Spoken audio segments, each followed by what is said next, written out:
yang dikirim ke email kami. Berbagai hal mistis yang terkandung dalam cerita ini adalah nyata. Namun, nama-nama yang terdapat dalam cerita sengaja disamarkan untuk melindungi privasi dari tokoh sebenarnya. Sebut saja nama teman saya ini Gita. Gita bekerja sebagai pegawai bank ternama di kota besar. Dia tipe perempuan yang sangat memperhatikan penampilannya. Dari wajah, kuku, dan seluruh badan. Salah satu yang paling dia perhatikan adalah rambutnya. Kalau bisa dibilang, rambut merupakan bagian dari dirinya yang paling dia sukai dan dijaga.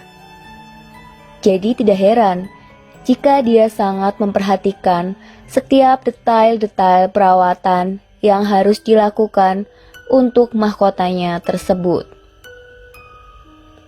Kisah ini bermula saat dia pergi ke salah satu salon langganan di dekat tempat kerjanya. Malam minggu itu, dia akan menghadiri pesta pernikahan salah seorang temannya, sehingga harus tampil secantik mungkin.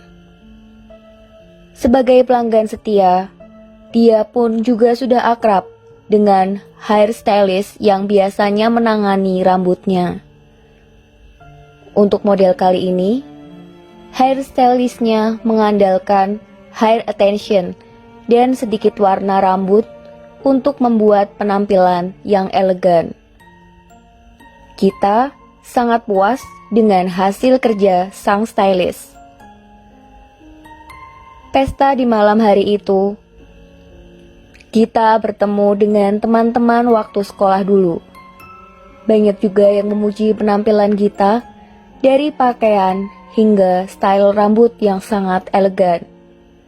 Kita sangat terlihat bangga. Pesta pun berjalan dengan meriah. Singkat cerita, dia pun pulang kembali ke rumah kontrakannya. Dia tinggal berdua dengan teman yang juga satu profesi. Disinilah kejadian mistis ini dimulai. Kamar sudah gelap. Temannya sudah tidur duluan. Kita pelan-pelan memasuki kamar. Setelah gosok gigi, cuci wajah, dan berganti baju, lalu dia pun siap-siap untuk tidur.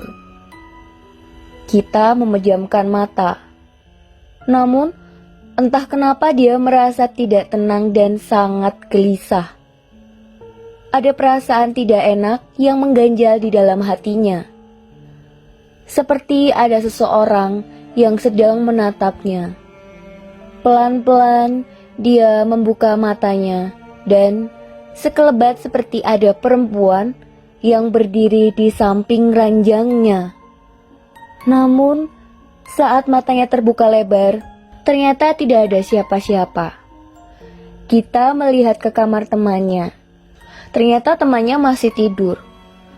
Merasa dirinya mungkin kecapean, dia akhirnya kembali memejamkan mata dan tertidur. Pagi pun menjelang. Saat itu Minggu pagi, dan kita berada di kamar mandi sedang menyikat gigi. Tiba-tiba dia mendengar teriakan temannya. Buru-buru kita berlari keluar. Temannya dengan gemetar menunjuk ke arah ranjang Gita. Ternyata ada segumpal rambut di atas kasurnya. Kita agak syok juga. Dari mana rambut itu berasal? Namun dia tiba-tiba teringat kalau kemarin siang dia habis dari salon. Mungkin hasil pekerjaan si hairstylist kurang oke, sehingga rambutnya terlepas.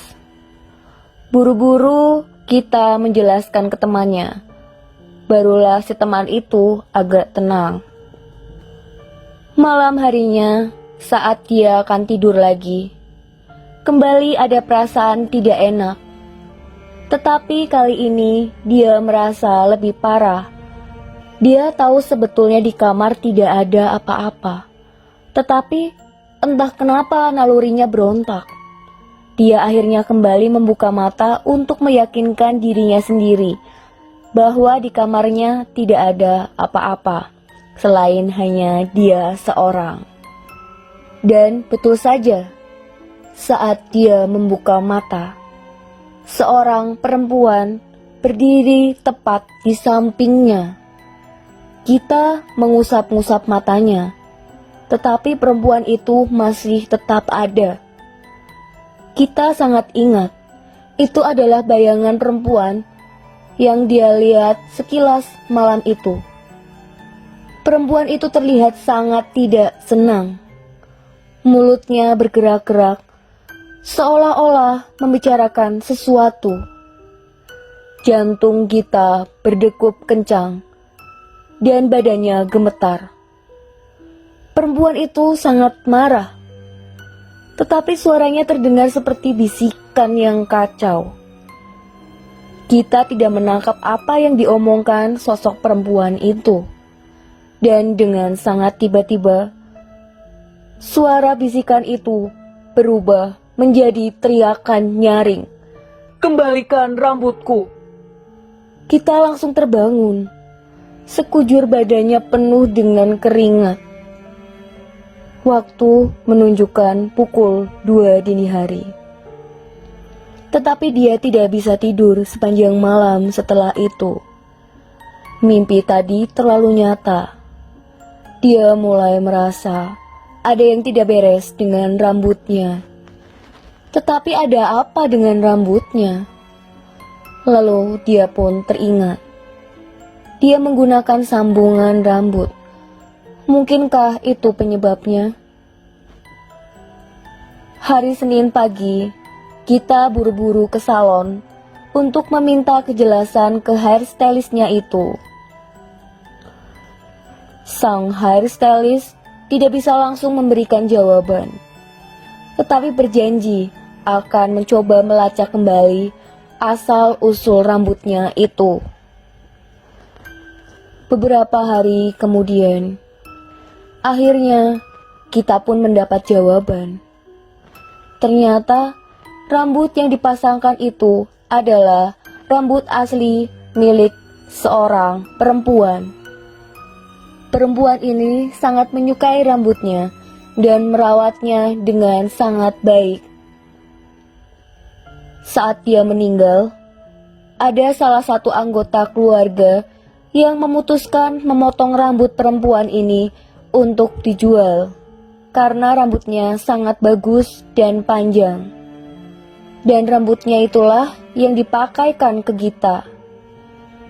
Perempuan itu sepertinya tidak suka rambutnya dipakai siapapun. Itu sebabnya Gita diganggu. Setelah mengetahui kondisi seperti itu, mereka akhirnya memutuskan rambut itu untuk dibakar saja. Dan setelah itulah, kita pun baru bisa lega. Itulah cerita yang dialami oleh kita dengan rambut attention-nya.